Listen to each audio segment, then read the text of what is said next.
Money Heist is an awesome drama. It's super long, but in the season 2 episode 8, there's this 2 minutes that's very memorable, and I would like to play it and we can watch it together.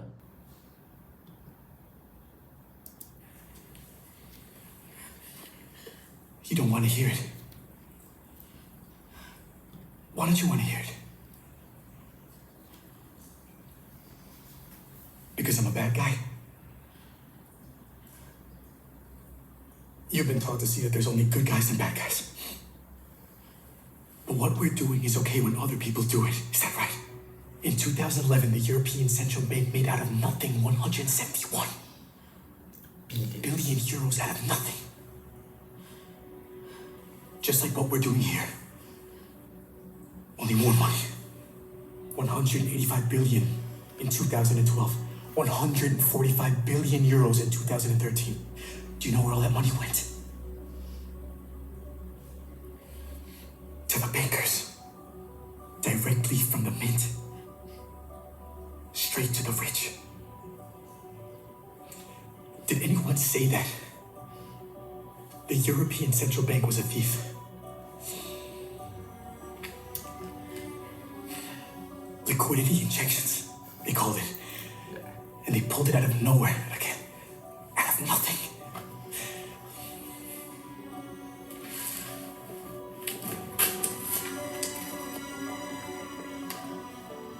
What's this? It's nothing again. This is paper. It's paper. See this?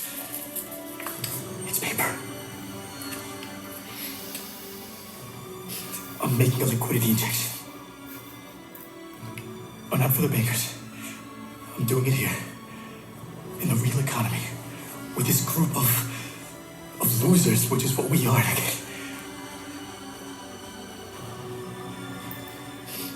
To escape from all of this. Don't you want to escape? Okay, so the professor here is explaining the problem with central banks.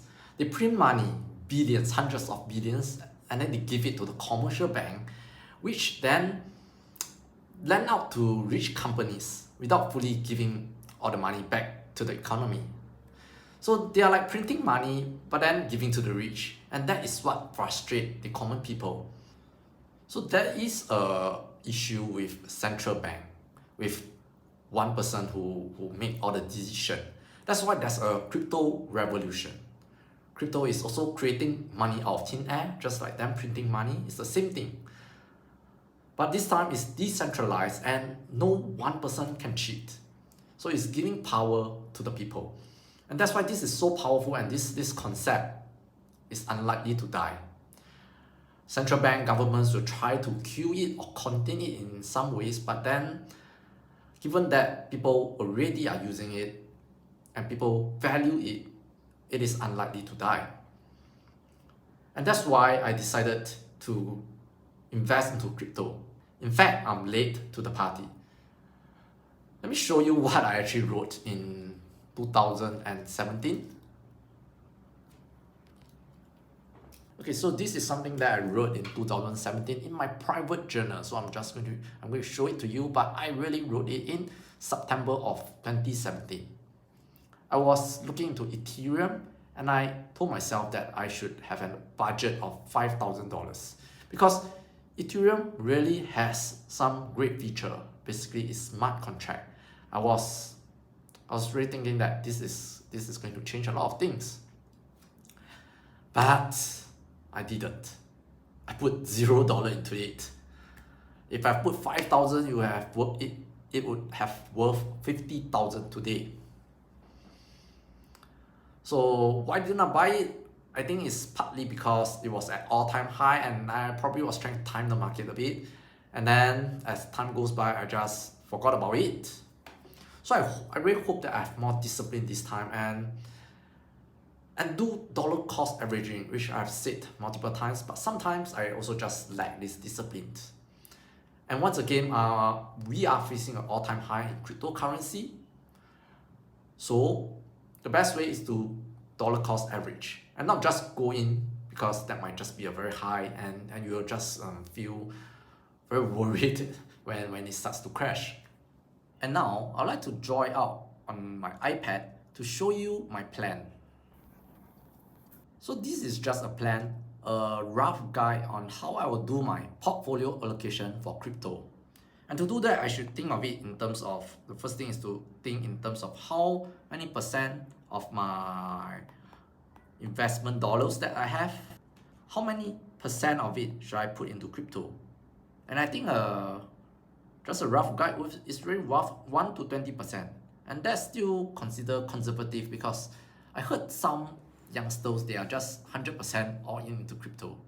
But they probably just have few $1,000s, so nothing to lose. So I don't recommend that. That's why I say 1 to 20%. But let's take an example of 10%.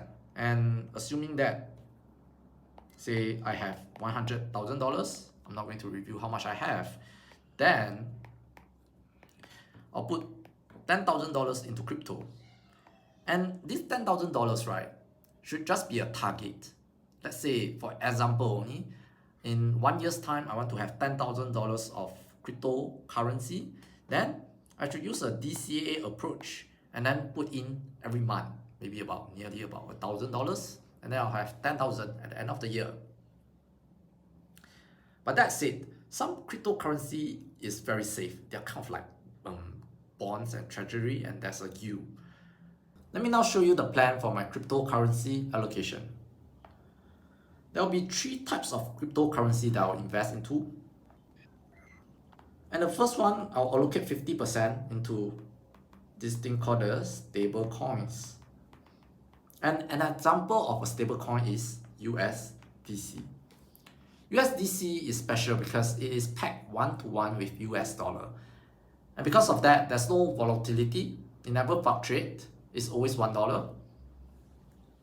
And therefore, there's no need to do dollar cost averaging. And what's nice about this, right? You can use this USDC to do this thing called staking. This is like fixed D. You deposit with them and then you earn an interest of 10%. That is a lot. So for example, if you have to put $5,000, you get $500 every year. Then the second type of cryptocurrency that I'll buy is this thing called the blockchains. And these are tokens such as the Ethereum that you've probably heard of, and Solana. These are actually at the protocol layer, so that is the very foundation that other apps are using to build their decentralized apps. The same thing, when you have these tokens, you can also stake, and the yield is about 5 to 10%, which is also good. The only thing is that they fluctuate, but by right they should be going up lah. And then the last kind of tokens that you could buy is all the dApps. So some examples are like Mana, which is for the Decentraland, or Theta, which is for a video live streaming token. So all these rest of the tokens have more risk. And as you can see, I break it into 3. And it's more like low risk, mid risk, and high risk. In a portfolio allocation, this is what you have to do. You have to diversify to not just buy a certain kind of assets. I'll now also show you my portfolio allocation. As you can see, I have a lot now in crypto earn. And these are mostly in USDC that I've staked to get that 10% yield. And then the rest of it in various tokens. I'll talk more about how to use Crypto.com app to buy tokens and then stake them in the next video. For now, ciao.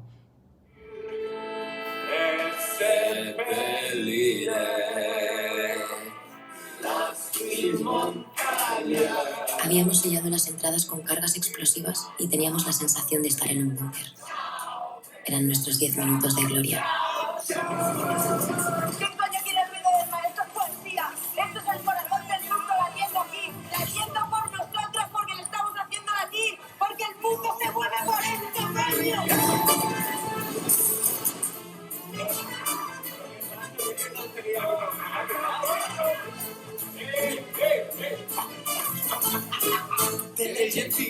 Che passeranno, bella ciao, bella ciao, bella ciao, ciao, ciao, LG, che passeranno,